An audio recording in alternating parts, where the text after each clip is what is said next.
சாலமோனுக்கிட்ட ஒரு சுபாவம் உண்டு. அந்த சுபாவம் இன்னைக்கு நம்மக்கிட்டையும் கொஞ்சம் கொஞ்சமாக அதிகமாகிக்கிட்டே போகுது. என்ன சுபாவம்னா, பிரசங்கியின் புஸ்தகம் 2ஆம் அதிகாரம் 3வது வசனம். நாளளவும் இன்னதென்று அறியும் பொருட்டு என் இருதயத்தை ஞானத்தால் தேற்றி கொண்டிருக்கும் போதே நான் என் தேகத்தை மதுபானத்தினால் சீராட்டி கொண்டிருக்கவும் மதியினத்தை பற்றி கொண்டிருக்கவும் என் உள்ளத்தில் வகை தேடினேன். இப்போ பாருங்க, ஒரு பக்கம் ஞானத்தை தேடுறாரு. என்ன தேடுறாரு? கடைசி வரைக்கும் மனுஷனுக்கு பூமியில் இருக்கிறது என்னது அப்படிங்கிறத ஞானத்தால் நான் இருதயத்தை தேற்றி கொண்டிருக்கும் போதே என் தேகத்தை எதில் சீராட்டிக்கிட்டு இருக்கிறேன்? மதுபானத்திலும் மதியினத்திலும் பற்றி கொண்டிருக்கும். இதோட அர்த்தம் என்ன? ஒரு பக்கம் ஸ்பிரிச்சுவாலிட்டி, இன்னொரு பக்கம் உலகத்தின் பாவம். ஸ்பிரிச்சுவாலிட்டிலையும் அவர் உட்காந்து டாப்பை யோசிக்கிறார். ஸ்பிரிச்சுவாலிட்டியில் டாப்பானதை யோசிச்சுட்டு இருக்கிறார். என்னவா இருக்கும்? தி பெஸ்ட் என்ன? ஞானத்தில். இன்னொரு பக்கம் பாருங்க, பாவத்திலையும் உச்சத்தில் இருக்கிறார். இந்த ரெண்டும் கெட்ட நிலைமையில தான் நம்ம உட்காந்துட்டு இருக்கிறோம். அதனால தான் நமக்கு கர்த்தருடைய சத்தம் கேட்க மாட்டேங்குது. இப்போ நம்ம மதுபானத்தில் தேகத்தை குளிப்பாட்டலை, நம்மளாம் ரட்சிக்கப்பட்டோம் இல்லையா? ஆனால் மதியினத்தை பற்றி கொண்டிருக்கவும் ரெண்டாவது ஒரு கேட்டகரி கொடுக்குறாரு பாருங்க. இப்போ என்ன பண்ணுவோம்? ஒரு பக்கம் ஸ்பிரிச்சுவல், சபைக்கு வரும்போது வசனத்தை பாடிக்கணும், தேவ சமூகத்தில் உட்காந்துருக்கணும், கர்த்தருடைய சத்தத்தை கேட்கணும், பைபிள் ஸ்டடி கேட்கும் போது இந்த மாதிரி நானும் வரணும், கர்த்தருக்குள்ளே வரணும், நல்ல வைராக்கியமாக ஊழியம் பண்ணணும், ஒரு வைராக்கியம். அப்படியே வீட்டுக்கு போங்க, அப்படியே உங்களுடைய ஆவிக்குரிய ஸ்டேட்டஸ் தலைகீழ மாறிடும். அப்படியே மாற்றிடுவாங்க. எப்படி மாற்றிடுவாங்க? எப்படியாவது பிள்ளைகளுக்கு ஒரு வீடு கட்டிடணும், இவனுங்களை படித்து இன்ஜினியர் ஆக்கிறணும், டாக்டர் ஆக்கிடணும். மேலே இருக்கும்போது மனுஷன் பெற்று அனுபவிக்கத்தக்கது என்னதென்று ஞானத்தில் தேற்றி கொண்டிருக்கும் போது கீழே இருக்கும்போது மதியினம். இது என்னது? புது கார் மாடல் வந்திருக்க மாதிரி இருக்குது, நல்லா இருக்கும் போலையே, டாப் எண்ட் என்னவா இருக்கும்? மொத்தம் போச்சு.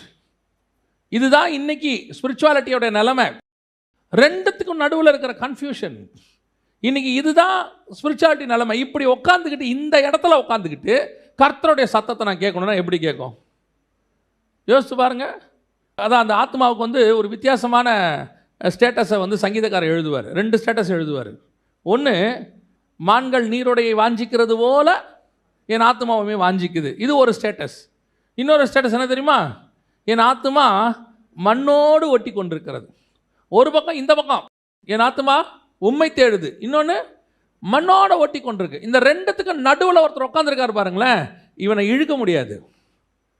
இவங்க தான் சொல்லிகிட்டு இருப்பாங்க, எனக்கு கேட்கவே இல்லையே, எனக்கு சொல்லவே இல்லையே.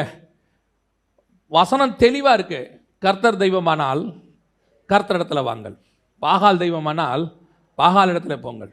ஒரு சிலர் என்ன சொல்லுவாங்க தெரியுமா? அப்படிலாம் இருந்தால் துறவியாக நீங்கள் போயிட வேண்டியது தான், அப்படிலாம் குடும்ப வாழ்க்கைக்கு வாழக்கூடாது. யார் சொன்னா? எவன் சொன்னா? மதியனம் தான் அப்படி பேசுவான். இப்போ நோவா கிட்ட பேழையை கட்ட சொல்கிறார். 100 வருஷம் குடும்பத்தோடு தானே கட்டினாரு. 100 வருஷம் பேழையை குடும்பத்தோடு தானே கட்டினாரு. குடும்ப வாழ்க்கையும் கரெக்டாக பார்த்துக்கிட்டு அதே நேரத்தில் என்ன செய்யணும்? தேவனோடையும் சஞ்சரிக்கணும். நோவா வசனம் சொல்லுது, நோவா தேவனோடு கூட சஞ்சரித்து கொண்டிருந்தான். சில கூட்டம் என்ன சொல்லும் தெரியுமா?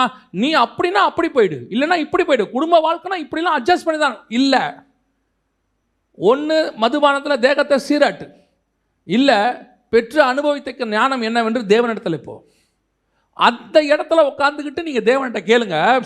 தேவன் வருகிறார் என்பதை நீங்கள் கேள்விப்படுவீர்கள். கர்த்தர் அந்த சத்தத்தை உங்களுக்கு கேட்க பண்ணுவார். ஏன் பல நேரத்தில் அந்த சத்தம் உங்களுக்கு கேட்க பண்ணலை? ஏன் தேவனுடைய சத்தம் கேட்க மாட்டேங்குது அப்படின்னா, யூ ஆர் அந்த ராங் டிஸ்டன்ஸ்.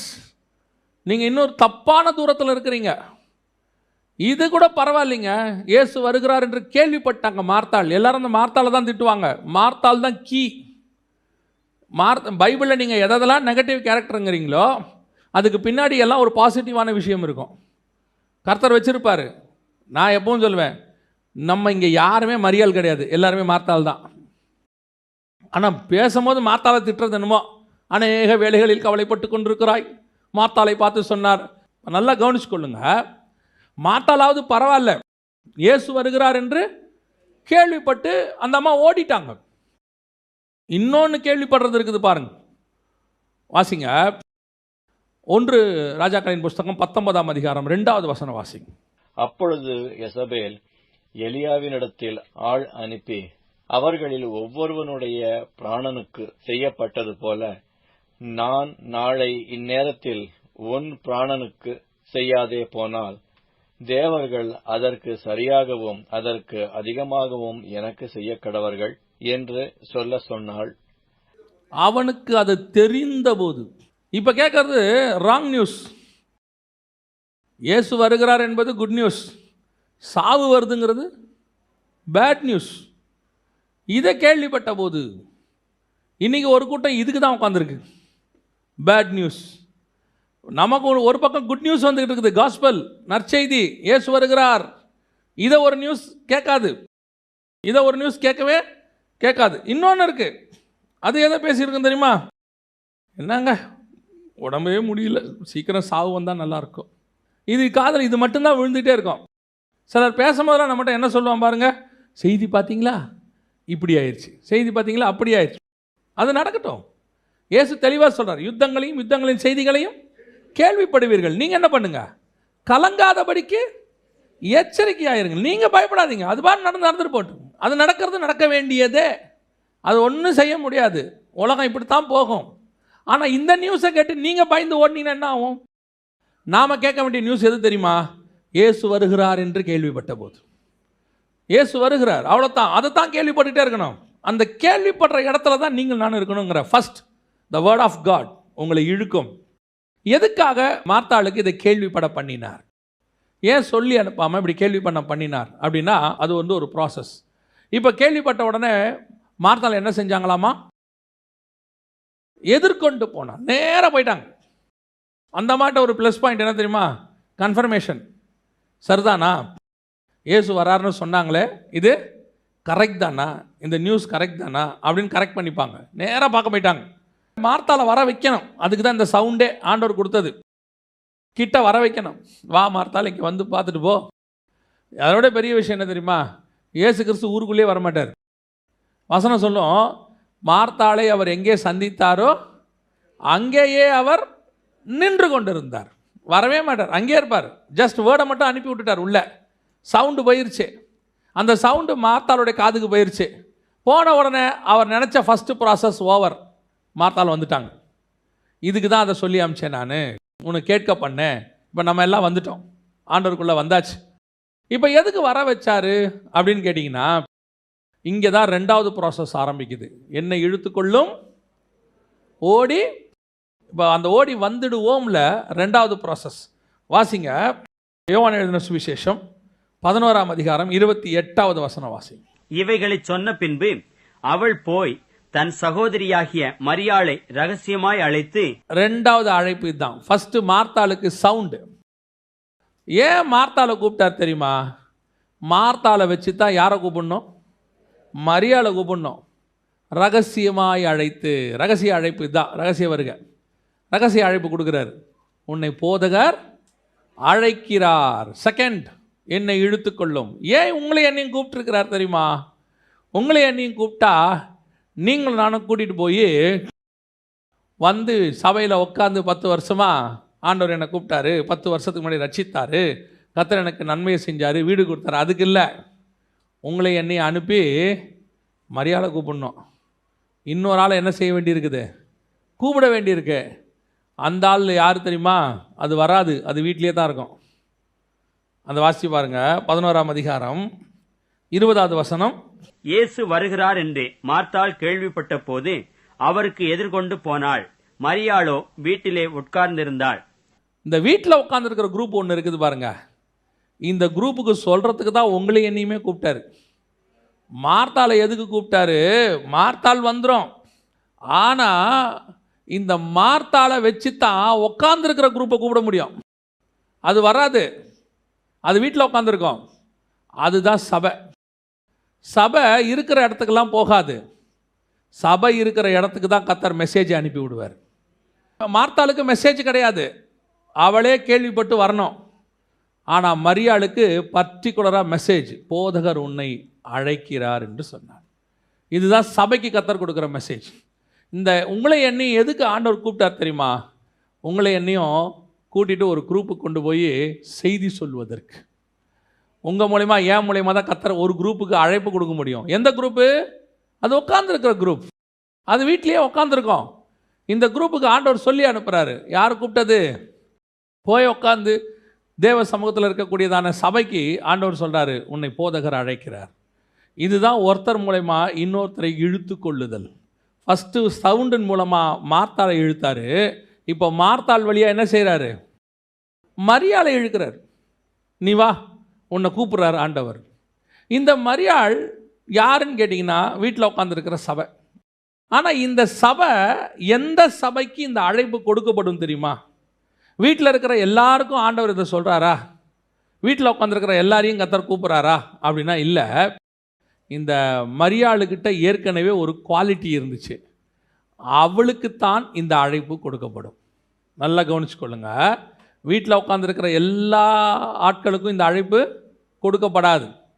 யாருக்கு இந்த அழைப்பு கொடுக்கப்படும்? வாசிங்க, லூக்கா எழுதின சுவிசேஷம் 10ஆம் அதிகாரம் 39வது வசனத்தை வாசி. இயேசுவின் பாதத்தருகே உட்கார்ந்து அவருடைய வசனத்தை கேட்டு கொண்டிருந்தால் யாருக்கு இந்த அழைப்பு பிரத்யேகமாக போகும்? ஸ்பெஷலாக போகும். ரகசிய அழைப்பது. அவர் உன்னை அழைக்கிறார் என்று ரகசியமாய் அழைத்து, பர்டிகுலராக யாருக்கும் சொல்லாததை உங்கள்கிட்ட சொல்லுவார்.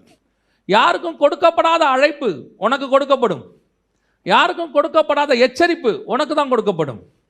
அநேகருக்கு அந்த ஊரில் இருந்த எந்த வீட்டுக்கும் இல்லாத ஒரு அழைப்பு பர்டிகுலராக மரியாள் வீட்டுக்கு வருது. பெத்தானியாவுக்குள்ளே இருக்கக்கூடிய எந்த வீட்டுக்கும் போகாத ஒரு காலிங் எங்கே வருது? எங்கே வருது? பெத்தானியாவில் மரியாளுக்கு வருது. மார்த்தாளுக்கு வரல, மரியாளுக்கு வருது. ஏன் வருது? அவள்கிட்ட இருந்த ஒரு குணம், அவள் தேவனுடைய பாதத்தில் உட்கார்ந்து வசனத்தை கேட்கக்கூடியவள். வசனத்தில் உட்கார்ந்திருக்கிற சபைக்கு தான் கர்த்தருடைய திட்டங்கள் வெளிப்படுத்தி கொடுக்கப்படும். அதுதான் கர்த்தர் நமக்கு வச்சிருக்கிறது. இன்னைக்கு ஏன் இல்லை வெளிப்பாடு? ஏன் நிறைய சபைகளில் இல்லை? ஏன் நம்மளில் நிறைய பேருக்கு வெளிப்பாடு இல்லை? நிறைய ஊழியக்காரங்கிட்ட ஏன் போன ஜென்ரேஷனில் இருந்த மாதிரி வெளிப்பாடுகள் இல்லை அப்படின்னு கேட்டிங்கன்னா, தேவ சமூகத்தில் உட்காராத சபைக்கு வெளிப்பாடுகள் வராது, அழைப்பு கிடைக்காது, தேவனுடைய ரகசியம் கிடைக்காது. பாருங்க, இயேசுவை சுற்றி 12 பேர் உட்காந்துருக்கான். 12 பேரும் சுற்றி உட்காந்துருக்கான். ஒருத்தன் மட்டும் பக்கத்தில் உட்காந்துருக்கிறான். புரியுதா? எல்லாருமே சுற்றி உட்காந்துருக்காங்க. டிஸ்டன்ஸில் கம்மி தான் உட்காந்துருக்காங்க. ஆனால் எல்லாரை விட க்ளோஸாக யார் உட்காந்துருக்கா தெரியுமா? ஒரே ஒருத்தன் உட்காந்துருக்கான். யார் உட்காந்துருக்கா?